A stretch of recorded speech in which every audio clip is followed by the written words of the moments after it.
السلام علیکم ورحمۃ اللہ وبرکاتہ۔ نبی کریم صلی اللہ علیہ وسلم کی دین کو نقصان پہنچانے کے لیے طرح طرح کی ترغیبیں چلائی جا رہی ہیں باطل کی طرف سے۔ علماء کرام فرماتے ہیں کہ مدارس دین کے قلعے ہیں اور علماء وارث انبیاء ہیں۔ حدیث کا مفہوم ہے جو بڑوں کا ادب نہ کرے، چھوٹوں پر شفقت نہ کرے، علماء کرام کی قدر نہ کرے، وہ ہم میں سے نہیں ہے۔ مولانا سعد کاندھلوی کے ذریعے تفسیر بھی رائے کی جا رہی ہے۔ انگول میں مولانا سعد صاحب کے لوگوں نے مسجد کو اکھاڑ کے پھینک دیا، مسمار کر دیا، توڑ دیا۔ جگہ جگہ سے اماموں کو نکالا جا رہا ہے جو سال بھر وقت لگائے نہ ہوں۔ علماء اکرام کو گالیاں دی جا رہی ہیں جو کہ وارث انبیاء ہیں۔ اب دیوبند کا ایک فتویٰ ہے جو علماء کو بغیر کسی وجہ کی برا بھلا کہے اس کے ایمان سلب ہونے کا خطرہ ہے۔ جو امر دینی میں علماء کی مخالفت کرے وہ کفر ہے، اس کا تجدید ایمان اور تجدید نکاح ضروری ہے۔ ابھی میری بات ایک عالم سے ہوئی جو 2016-17 میں دیوبند سے فارغ ہوئے، 18-19 میں ایک سال لگایا نظام الدین کے تحت۔ انہوں نے اپنا جو تجربہ بیان کیا ہے کہ جماعت میں جانے کے بعد مولوی سعد صاحب کے تحت میں گیا تھا، پہلی بات تو یہ دماغ میں بھری جاتی ہے جو علماء وقت نہیں لگائے ہیں ان کو بہت گندی نظر سے دیکھتے ہیں، اور جو ان کے وہ کہتے ہیں ان کی باتیں نہ مانو، یہ ساری باتیں وہ کہہ رہے تھے۔ دوسری بات جو علماء وقت لگائے ہیں وہ اگر ان کی جو نظام الدین سے جو باتیں آتی ہیں اس کے خلاف، اگر شریعت کے خلاف وہ باتیں ہیں، علماء تنقید کرتے ہیں تو ان کو بھی بری نگاہ سے دیکھی جاتی ہے۔ تو جو چیز نظام الدین سے کہی جائے وہ شریعت کے مطابق ہو یا شریعت کے خلاف ہو، اس پر عمل کیا جائے۔ اور ابھی جو ہے آسام کے اندر ایک سادیانی نے کہا کہ علماء کو قتل کر دینا چاہیے، مدارس کو بند کر دینا چاہیے۔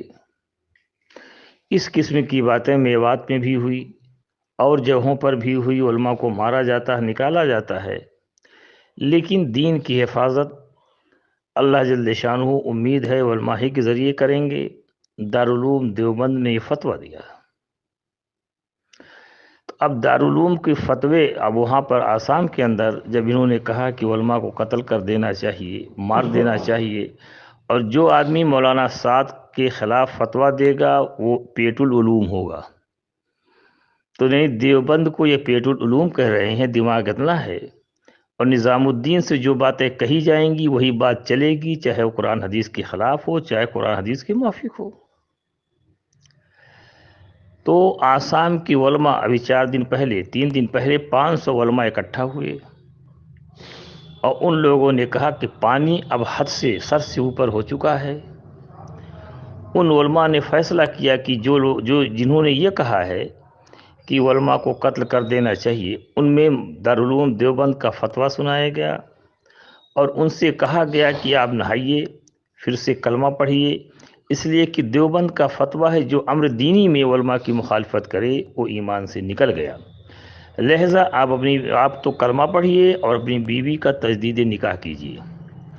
تو ان کی بیوی کا 7,500 روپیہ مہر پر پھر سے تجدید نکاح ہوا ہے۔ محلے والے جوتے کا ہار بنائے تھے ان کو پہنانے کے لیے، واللہ معلوم پہنایا یا نہیں پہنایا۔ تو اس طریقے کی باتیں اب علماء کرام جاگ گئے ہیں۔ تو آسام کے راستے پر گزارش ہے اور علماء کرام سے کہ آپ لوگ باہر آئیے اور نبی کریم صلی اللہ علیہ وسلم کی دین میں جو تحریفات ہو رہی ہے اس کو دور کرنے کی کوشش کیجیے۔ یعنی نظام الدین ہی کی بات چلے گی، جو وہاں سے کہا جائے گا صحیح یا غلط، اور جو قرآن حدیث کے خلاف اگر نظام الدین سے بات چلتی ہے، اگر اس پر کوئی نکیر کرتا ہے تو اس کو بڑی بری نگاہ سے دیکھتے ہیں، اس کو مارتے ہیں اور بھگاتے ہیں۔ تو کیا ایک نیا دین چلنے والا ہے؟ علماء کرام آپ لوگ وارث انبیاء ہوں، اور آسام کی علماء کی رقص قدم پر آپ لوگ چلیے اور نبی کریم صلی اللہ علیہ وسلم کی دین کی حفاظت کیجیے۔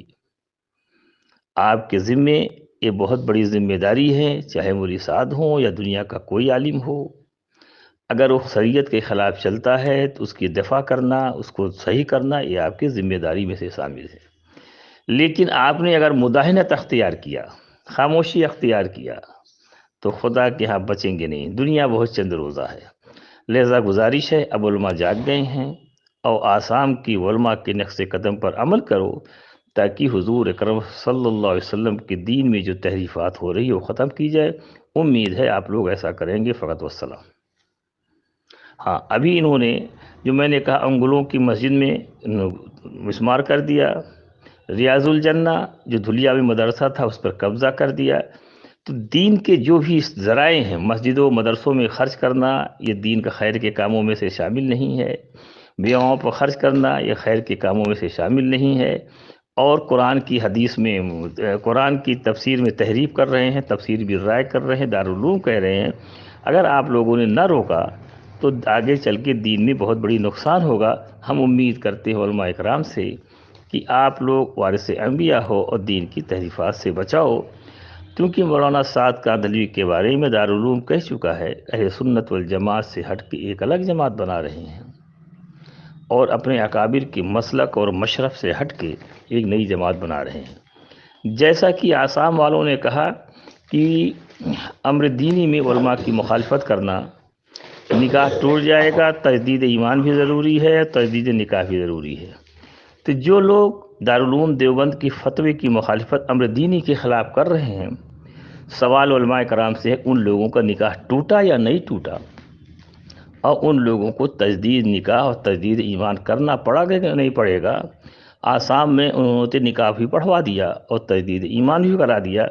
اس لیے پوری دنیا کے لوگوں سے کہتے ہیں جو اس فتوی کی مخالفت کرتے ہیں، کیا یہ چیز ان پر لاگو ہوگی یا نہیں لاگو ہوگی؟ فقط والسلام۔